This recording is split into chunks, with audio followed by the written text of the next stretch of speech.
Welcome to HortTube. My name is Jim Putnam. This is the garden question and answer video that I do pretty much every Sunday. You can ask gardening questions down in the comment section below the video. And if you would, if it seems relevant in any way, please include the zone or the area that you live in. There were several questions from this past week that I just kind of left behind because I probably didn't have enough good information to answer the question, just based on sometimes where you live can affect the answer. The answer to the gardening question that you're asking. Let's see, I had talked about last week, just in general, about clickbait type videos in the gardening world, and there were a lot of kind words about my channel overall and me, and so I appreciate that very much for anyone who took the time to write anything about why they like this channel in some way or another. So again, I really appreciated reading all of those comments. Thank you. This week, there was an all about hellebore video that went up. Hellebores are in not quite peak bloom, but some of them are pretty close at this point here in the area. Then there's two neighborhood walk-arounds. One that went up on Friday. It hasn't been watched very much, but people who have watched it have watched for a long time. So people seem to be enjoying it, but not a lot of people have watched it yet. It's a neighborhood walk-around video on a couple of areas near my neighborhood, and then the video for Saturday that's going to publish while I'm standing here talking to this camera right now is on signs of spring. And again, it's another walk around video, but it's all the flowering things that happen to be flowering here in the middle of February in the Raleigh, North Carolina area, zone 8A. And so I think we're supposed to be 28 degrees tonight, and it's kind of a cold, clammy morning here on Saturday. I think the high temperature is like right now at 8 o'clock in the morning, which is kind of weird. But 28 really won't be enough to shut down these. The things that flower this early tend to be, pretty tough plants, and so they'll be fine. There's a video going up on the Learn to Garden video series this week on annuals versus perennials. So if you're have subscribed to the Learn to Garden video series, look out for that video. And there you go. So let's jump into some questions from last week. Somebody asked why holly is named holly, and is it because of ilex, which is the genus for holly? No, she is actually she's a rescue from a group up in Wake Forest that does a lot of rescue animals. And when we got her, it was near Christmas time. And she was maybe 6 months to 9 months old, something like that at the time. And it was near Christmas time, and they'd named all the dogs that they had gotten over the last month as rescues. They had given them all Christmas-related names, and her name was actually Holiday. And we shortened it to Holly. And so maybe it has something to do with plants, but it was more because her name was Holiday, and I didn't want to call her Holiday, so we called her Holly instead. But it does kind of fit with the channel, so that's definitely a thing. So somebody asked, is it okay to keep screening shrubs 5 to 6 feet wide? They were asking about prog viburnum as one of the options. Yeah, most leafy evergreen things can be kept, kind of whatever width you want to keep them. It's certainly easier to keep things 5 to 6 feet that are more fastigiate, though, that have more of a fastigiate habit or upright habit. There were a few plants in that walk around video from Friday at a apartment complex where they had picked very upright, narrow plants. And so, okay, and as an example of that, if you were choosing between dwarf Burford hollies or needlepoint hollies, needlepoint grows kind of upright and narrow, and dwarf Burford kind of grows roundish. So as you're picking plants, and because sometimes you can tell by just looking at something in a 3-gallon container how it's growing. Is it growing kind of upright, or is it kind of sprawling out and doming, as to which ones are maintainable, kind of upright and narrow? The Osmanthus fragrans back here, which is in bloom right now, is always kind of upright and like this, and it could definitely be sheared down to that, whereas this Loropetalum tends to be more out and weepy like this. So if I kept trying to prune it to 5 feet, it would always kind of look weird probably. So I think the initial growth habit of the plant probably matters as you're looking at it. You could keep those prog viburnum that size, but it tends to be more of a roundish plant. So, you know, as you're looking for things, look for things that just have an appearance of the new growth is kind of vertical. You can see that on the osmanthus, it's upright, whereas this loropetalum is doing this. Okay, anyway, let's see, number 3. If something is listed in zone 6 to 9, is it considered marginal in zone 6? Definitely in 6A. So as the zones are divided into zones 1 through 13, then they're subdivided into A and B. And that A and B is a 5-degree nighttime temperature difference, or average nighttime temperature difference during the winter time. So whereas, you know, in zone 6, the average, 6A, the average low temperature might be 0 every winter. It might be 5, I can't remember. 6B would be 5 instead of 0, or 10 instead of 5. And that 5-degree difference can make a huge, huge difference. And the length of time that you stay below freezing is probably extended in A over B. So as an example of that, here in zone, I'm now 8A, but when we were in 7B, you know, before this new map came out, and I can still consider myself in zone 7B because we had temperatures that low over that data set. So I'm thinking about what was the actual low temperature during the last 15 years of that new piece of data. The difference in 7B to 7A, going back to the western part of North Carolina, their nighttime temperatures are not only 5 degrees colder on average, the amount of time that they're spending down at those temperatures is longer as well. So, you know, the amount of time they're spending below freezing over the course of the winter is much longer. So yes, if you're in A, I would definitely consider anything marginal. If it's zone 7 to 9, like a camellia, if you're in zone 7A, you're probably going to want to put that camellia in a protected space.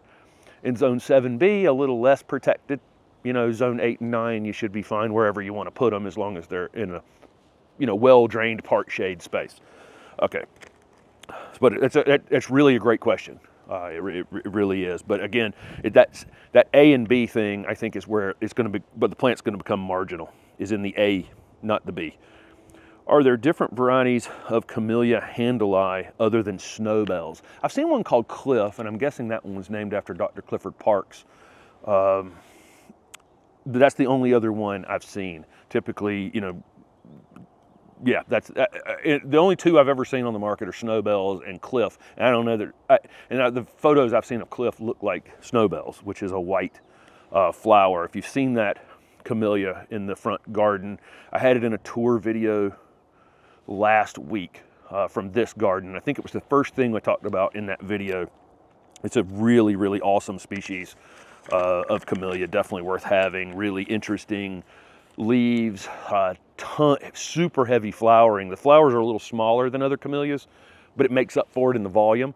And then it has this interesting weeping habit as well. Eventually develops a little bit of a red bark on it as they get bigger. The person from last week who I answered the iris question about, their grandmother had been breeding irises, and they wanted to know when they could move them, and I answered the question last week. They said they wanted to possibly send us some. Definitely send me an email over to the HortTube@gmail.com address. I'd be honored to have some of your grandmother's irises here in the garden in Raleigh. Thank you very much for offering. Let's see, number 6. Somebody asked my favorite gardening season. I really love the changes of season. I feel very fortunate. Somebody asked about where I'd want to garden if I had any place I'd want to go garden, and I said here. I really do think that this is the best place in the country to be a gardener, and one of the main reasons is because we have seasons. We have rainfall 12 months out of the year. You know, it dips and dives, right? I mean, the fall is slightly drier, a little bit of early spring, mid-spring tends to be a little drier here, but overall, we can get rain 12 months out of the year, so that's one thing. But we also have seasons, but we don't have extreme seasons. We don't have 110 degrees during the summer, and we don't have -5 during the winter. We have moderate seasonal changes. That's what I'll call it. And so I love the change of seasons. And then to name my favorite season, typically I run out of patience with summer. Most people are rooting for winter to end and spring to start. But I actually, more often than not, run out of patience with summer, and I like fall. Falls are very long here. Our springs, sometimes we can get a long spring, and in the last few years, honestly, we've had a couple of springs that have gone on a while. But sometimes our springs can be, it's a frost on the windshield in the morning, and then 2 days later it's 85 degrees, and sometime in there was spring. But in the fall, we tend to go back, get down into the, around 80, between 70 and 80, and stay there for several months, and it's really quite nice. It tends to be clear and bright sunny skies, and so fall, I would say overall, is probably my favorite season here in this area. And I like the seasonal changes of plants. I like the fall color, and and we're lucky enough here we can still have things blooming at that time. But I do run out of patience for summer after a while because it's summer in the South. Okay, somebody has a 7 to 8 year old potted Japanese maple. It was from a coral bark seedling. One stem is super tall and wispy. They said it's a leader, but it looks ridiculous. Should they cut it off? Probably you could cut it off and then establish a new leader on it, but I hate to answer a question like that without having seen this plant. I actually did a consultation the other day that included a service berry. They just had some questions about doing some pruning on it and sent me several photos, and in the consultation we just kind of went through exactly where to make cuts on that service berry, along with some other things in the consultation. But that was one of the questions they had. So answering a question like that blindly is not a good idea on my part for telling you how to butcher your 7 to 8 year old Japanese maple without actually seeing it. So that would be irresponsible for me to say. But most likely, yes, you can take the top out of one, and then you'll probably want to reestablish another leader at some point. But again, those are the types of things I do offer consultations for, and you can send me photos beforehand, and then we can go through, particular pruning needs and things like that. I would say that's probably a quarter of the consultations that I do. Folks are looking to figure out how to maintain the things they already have, rather than putting in new things. Okay, let's see. Is fertilizing and planting different in sand in comparison to clay? Their stuff said overall, not a lot of nothing looks healthy. They've been mulching with shredded cedar. People use cedar mulches typically because it breaks down slower.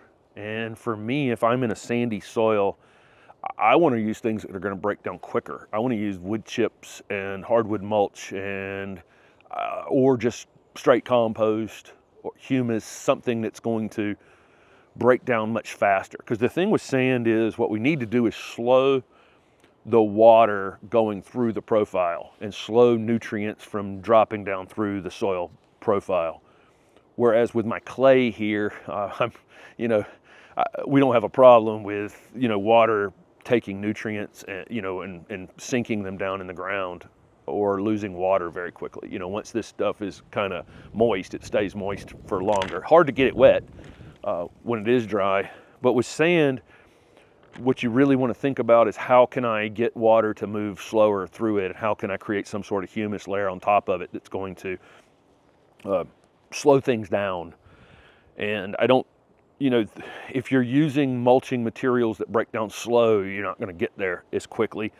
If nothing looks healthy in your garden, you may want to get a soil test done. This would be my answer to anyone who if you have one kind of sickly plant somewhere, we can, I'll probably have a question about something like that coming up. Then that's the kind of question, that's maybe you misplanted it, or somebody else misplanted it, it's in the wrong location or whatever. But if you have a general kind of sickliness to all of your things and they're all not growing well, that's when I'm going to go get a soil test. You may be short in something that you may need to add. And I talk frequently about being careful about changing your soil, without doing some sort of soil test in advance. So it may be something beyond your clay issue that you're having a problem with. Maybe there's just no phosphorus, maybe there's no potassium, maybe something. So I'm going to get a soil test if I have a general issue. Beyond that, I think you definitely want to amend this soil with things that can break down pretty quickly. And so, you know, I would definitely recommend some sort of wood chips or something that can really break down quickly, and add a humus layer to the top of this sand to prevent things from going through it so quickly. Okay, and is there fertilizing and planting differently in sand? And certainly in sand you can plant a little more flush. I tend to plant everything up really high in this clay, so you can plant a little more flush. And fertilizing wise, no, not really, but you do need, again, if you have some sort of humus layer on top, it's going to slow that fertilizer from just washing away. So building soil is the answer.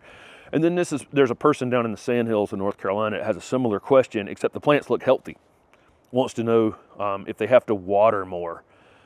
Likely you have to water more overall. I would get some sort of moisture meter so that you can determine when to water, rather than guessing about it, or watering just because it's Tuesday.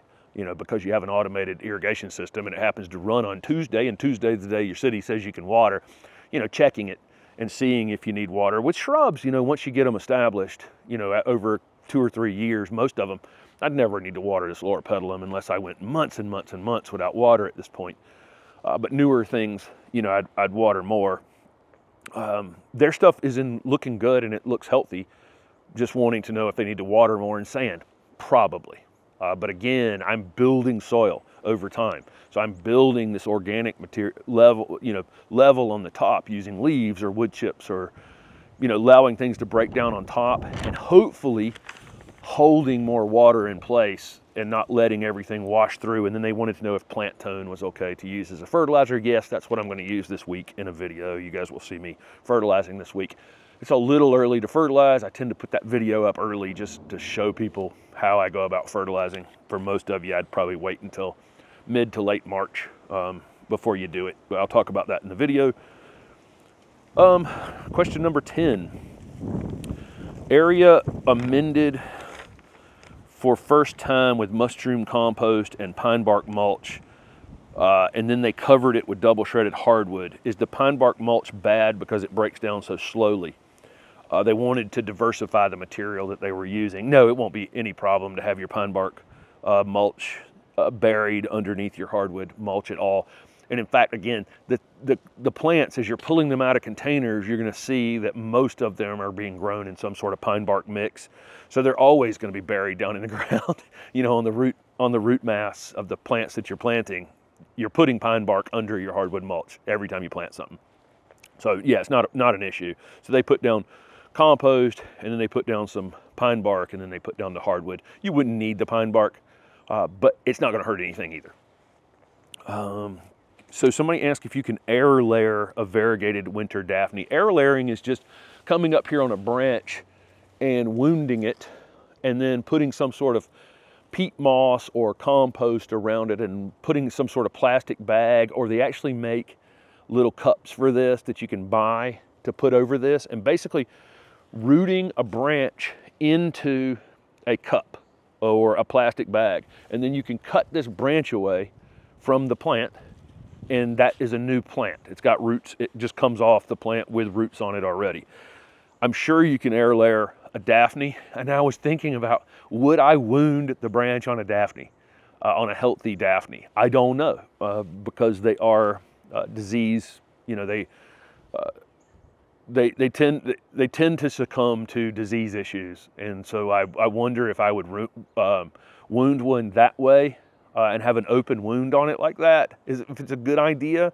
But I'm sure it would work. I just don't want to know. I would probably rather take it as a rooted cutting. And I've got lots of videos on propagation on the channel, but I'd probably take a rooted cutting in the beginning of June and root it that way, rather than having some sort of open wound on the branch for a long period of time. Just my that's me being just in general scared of winter Daphne, because I grew so many of them for so long, and we would root. I could root them pretty easily. A plant root's actually pretty easy, But over the course of taking 1,000 rooted cuttings, I may only end up with 250 finished plants. There was that much of a rate of death in the nursery, you know, to get finished plants on them. So I'm a little shy about, you know, wounding them. Next up, someone asked if it's okay to keep olive Martini Elaeagnus 5x5 as a formal hedge. I think, yes, you can definitely keep your Elaeagnus, your olive Martini is a variegated Elaeagnus. It's okay to keep it 5x5 as a, you know, but it's going to be, it won't look like a formal hedge for very long. Every time you prune it, it's going to, I mean, Elaeagnus tend to have these branches that come out and weep and, you know, have an interesting weeping habit overall. So I don't, it's going to look shaggy. Your formal hedge is going to look shaggy a lot of times because they grow so fast and it's going to come out. You can keep them 5x5. I don't think it'll ever look like a formal hedge more than a few days after you prune it each time because they grow so quickly. So if that matters, then, you know, but yeah, you can keep them 5x5. Somebody has some snowdrops that appear to have not returned. Have they died? You know, this is the thing with bulbs. Snowdrops are hardy in zone 3 to 7, and I don't know where you're at. And so if you're in zone 7B or 8A, you may not have gotten enough cold on them, you know, during the winters to have them return. Because a lot of the bulbs for us, what happens is we don't get enough cold treatment on them, and then they come up less vigorous each time. Hyacinths are a good example of that. I can buy hyacinths, refrigerate them, put them in the ground, have beautiful hyacinths. Maybe that next winter I get enough cold on them and they come up vigorous again, but there'll definitely be one winter that's too mild and then they come up less vigorous and then slowly fade away over a period of time. Tulips, some, you know, hybrid tulips tend to do that as well. There are some species tulips that we can get to come back pretty reliably. But a lot of the bulbs that we're on the southern end of, so I don't know if that's where you're at, or potentially, squirrels can be a problem with some of our bulbs. Daffodils, they don't mess with, but other bulbs they do. So you can have, you know, something like voles or squirrels, or again, you didn't have enough cold on them, or they're too wet, or they're too dry. So there are reasons that bulbs don't end up naturalizing very well. And when they do, they do. And when they don't, they don't. And that's been my experience with them, you know, in years and years and years of planting bulbs. Sometimes you get them where they just naturalize and just kind of can take over an area pretty quickly. And I love snowdrops. There's a couple houses near us, and then there's a spot over at the Ralston where they come up in a pretty big naturalized area. And they're quite beautiful when they do find the right spot for them. Let's see. What flowers are we starting from seed? So that's another video you're going to see this week. I'm going to do an extended video on seeding this week. I'm going to show the seeds that we're doing, vegetables and flowers. And then I'm going to link some of my older videos together in a much longer video. I'm going to show how the light rack was built, how we go about what trays we're using, materials that we're using for seeding, all of those things. I'm just going to put kind of a super seeding video together this week, but it will include what we're actually doing for this year as well, and then a little bit of older content blended in with that. And then the next question was, are we going to fertilize soon? Yes, that video will go up this week, but again, it's a little, I think somebody got mad at me 2 years ago when I put the video up kind of early and said, you're going to have people fertilizing too early. Well, that wasn't the point. It's just that I'm going to do it a little earlier just so I can talk about it. But I would wait a little while longer.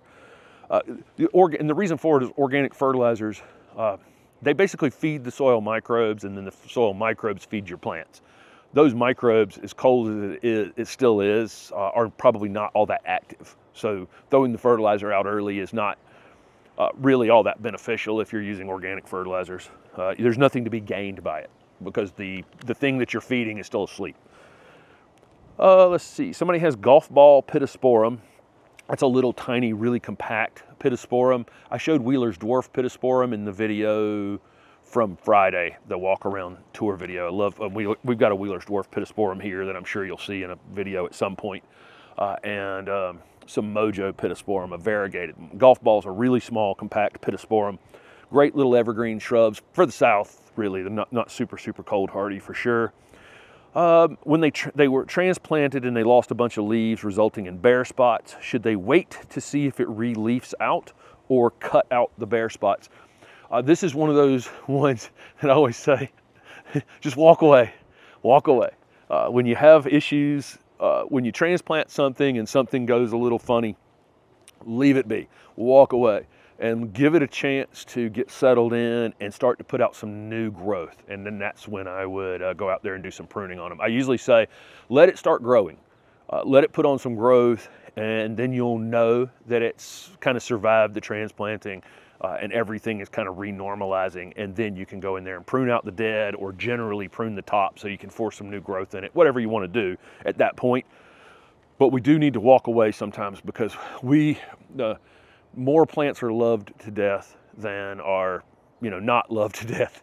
There are people who buy a plant and then they forget to water it, period, and of course then it dies. But the more often than not, most plants that are killed are killed by overwatering and overthinking and I kept trying to rescue it till I killed it.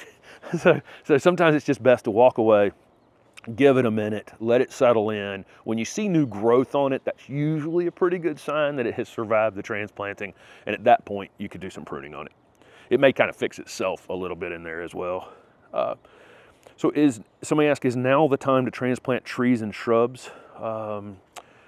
And there was a specific question about transplanting a forest pansy redbud also this week. Yeah, it's definitely a good time to be transplanting trees and shrubs if the ground is workable in your area. And again, you're doing this based on also how hardy that plant is. I'm probably not going to dig up my fatsia over there that's barely hardy in my area in the middle of February and move it someplace in the garden and it get a bunch of nights in the 20s on it. That probably wouldn't be a great idea. But anything that's generally speaking, hardy in your area, I definitely, while it's dormant, is a great time to be moving it around. And again, the ground needs to be workable.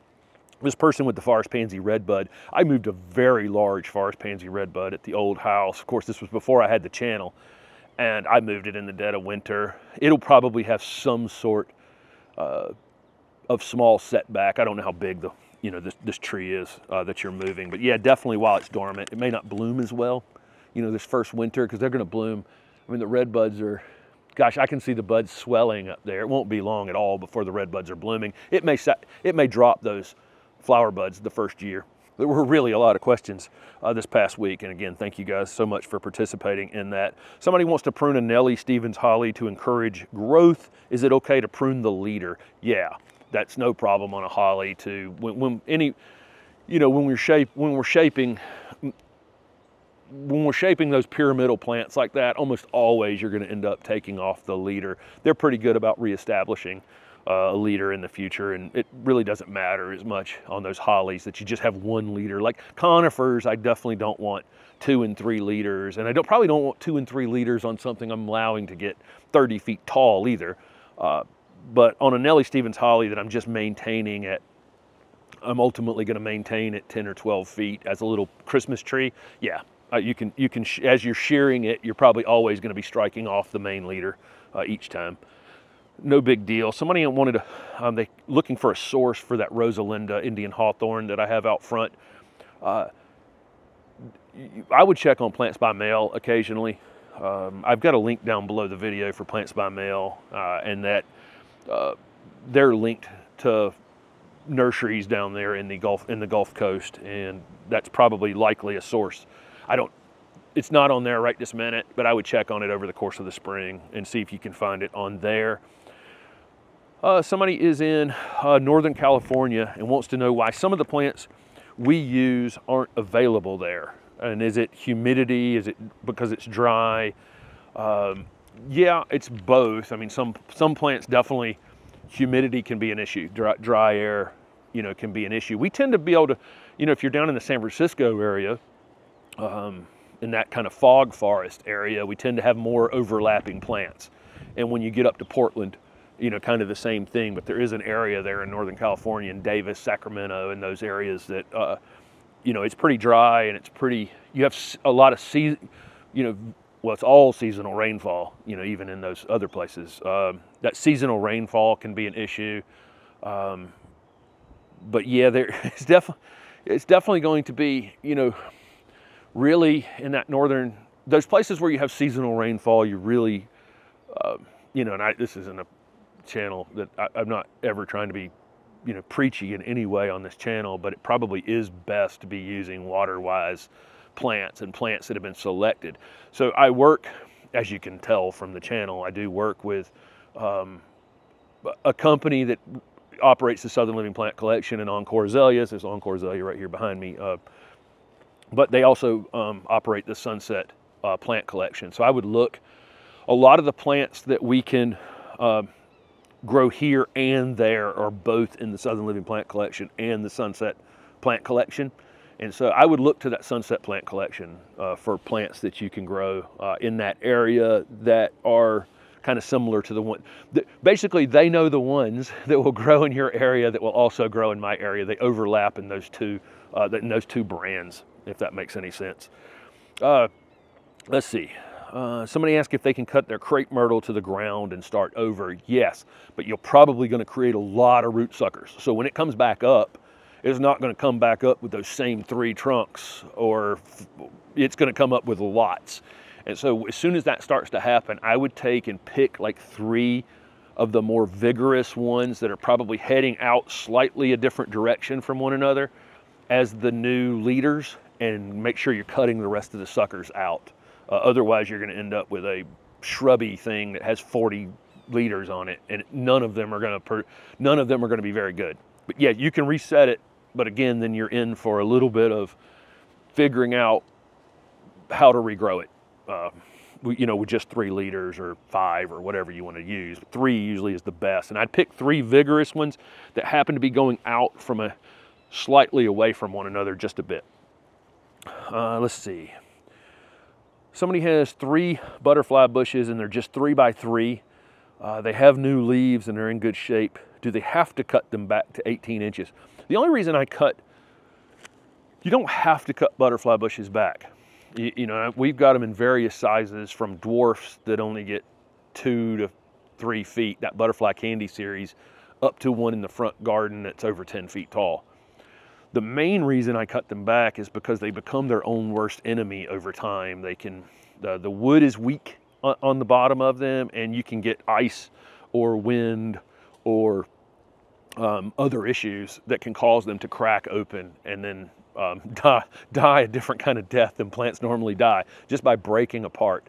And so that's the main reason I cut them back. Well, and they also bloom on new growth. So they're not going to bloom on that old plant. They're going to have to grow in size in order to bloom.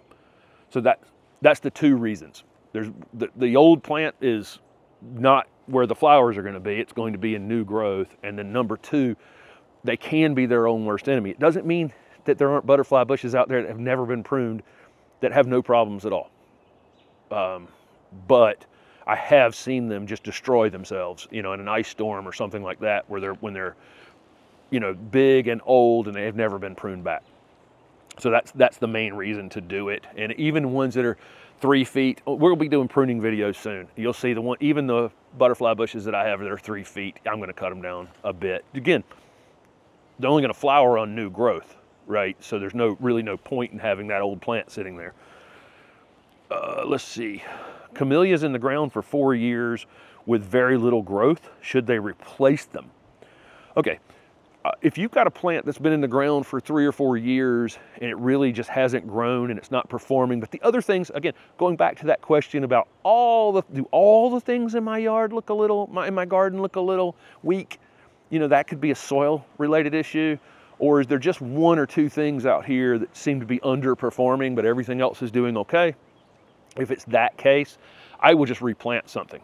I'm going to assume that I planted them too deep. Maybe the nursery planted them in the container too deep. Maybe they're in an area that's staying a little too wet. Maybe they're staying in an area that's a little too dry. Maybe I've put them in a little too much shade. You know, whatever it is, they don't like where they're at more than, so I'm not going to go out and replace them with 4 and put them right back in the same holes and assume that I'm going to get a different result.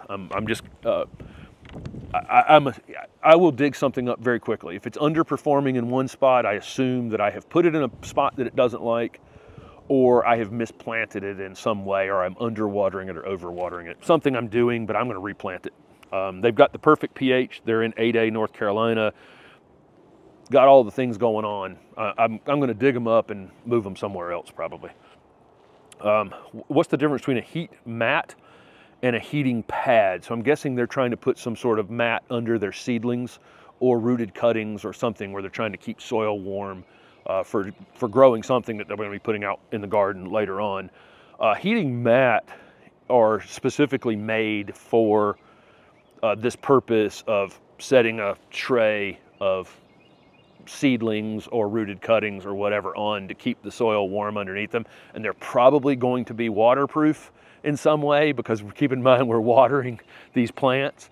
And so you're putting an electrical device underneath a tray. So if it's, you know, a heating pad that you would like, I'm guessing that they're asking a question in terms of like a heating pad that you might put on your back while you sit on the sofa and watch, you know, to heat your muscles in your back or something. I'm assuming that heating pad's probably not going to be as waterproof or watertight, so I would be nervous about using it around electrical stuff. I think that would be the main difference between the two. But you would want to get, if you're going to heat your trays for whatever it is you're growing in the house, I think you're going to want to use something that was made for horticulture, so you don't end up electrocuted. It's probably a good idea. A couple more for this week. I think we're going to land around 25, something like that. Somebody has a mature ponderosa pine in zone 10A in Southern California, and it's leaning about 30 degrees. It's a new property for them. It doesn't look distressed, but should they be concerned about it, I would probably hire an arborist to answer this question. Again, this is another question I don't want to answer because I haven't seen it. I will say that most pines, most conifers that are grown in open space are really, really rugged. I mean, they've had the wind blow on them over the years. They've really held up to whatever conditions have come along. When they're particularly dangerous is when they've been thinned, when the wooded area has been thinned around them and they grew up without having been in open space. They haven't been exposed to the wind before. The wood is just different in those types of conifers, and they can fall and snap and cause problems. So likely if this thing has grown at a 30-degree lean like this and all this time and it's been out in an open area, it's probably a really tough plant. But I'm not going to answer that type of question. I would definitely hire an arborist and have them come and say, if you're concerned about it, it's going to keep you up at night. California tends to, Southern California there tends to have massive storms when you have storms. I mean, it's like you don't get rain, and then when you get it all at one time, and they tend to be pretty tough storms. So if it's something that's going to keep you up at night, it might be something to think about. This oak that's back here behind us is a 3-trunk oak. It makes me nervous all the time. I had some of the limbs taken off on this side, hoping that if I took the weight off on this side, if something does happen to it, it will fall the other direction, but it's not on this property. But the limbs that were hanging over this way, I took off. But if it's things that are keeping you up at night, you may ultimately want to get rid of it. But I would hire somebody. Again, I don't want to answer that kind of question. So somebody asked my opinion on NutriPeat as mulch. It's a weird name. NutriPeat sounds like it's going to be peat moss, but it's not. It's aged pine bark that's mixed with horse manure, and then the horse manure is somehow screened out of it later on. So it's basically high nutrient bark material. I'm sure it's great mulch. It's a little bit pricey when I looked it up to see what kind of pricing there is on it. But it's a weird name because they named it NutriPeat, but it's not peat moss. It's just aged pine bark, which is usually great material for using in the garden. Again, it doesn't break down quite as quick as other things. And I like the mulch to break down, and it is a little bit pricey. So I don't know if there are other alternatives that may save you a bit of money. Okay, and then the last question for this week. Somebody asked why, with all the videos that I have on the channel, I talk about the Learn to Garden video series, that I've been selling for a year now, and I've continued to put videos up on. And I'm planning on putting up videos for a long time on that. So those of you who have purchased it, thank you very much for purchasing it. But they were basically just asking, with all the videos I have on the channel, why might somebody purchase something rather than, you know, the free content on YouTube? Well, number one, it doesn't have ads. So you're watching it ad-free. And the other thing is, it's an organization of my channel. So basically I'm putting up a video, and so this week's video is a video on annuals versus perennials, just teaching the difference between annuals and perennials. And then some perennials for some people will be annuals for you, and some annuals for you will be perennials for someone else, those kinds of things. But I will also link all the videos that I've ever put up on the channel below that video. And so you'll be able to not only watch that video, but then you can go back, and if there's anything that's similar or might expand on what I talked about in the Learn to Garden video, will be on the channel. So it's an organization of the 1,500 videos I have on the channel. And for somebody new, if you've been watching for all the videos I've ever done, it may not be, you may not need to buy it. But if it's really for someone new, because it's in chronological order. This channel, you know, I tend to, what video am I going to shoot next? Because I'm doing some project in the garden. It's not really in an order that someone could learn. And the Learn to Garden video series is in an order. So I think it's great for somebody who's newer to the channel and newer to gardening in general. That would be my arguments for buying the Learn to Garden video series. So thank you guys so much. Again, ask gardening questions down below this video, and I will pick from those each week. I try to pick ones that are a little bit relevant to whatever we have going on right now. And this is the time of year people are thinking about moving plants around and that kind of thing. So I picked several of those questions. Thank you guys for watching.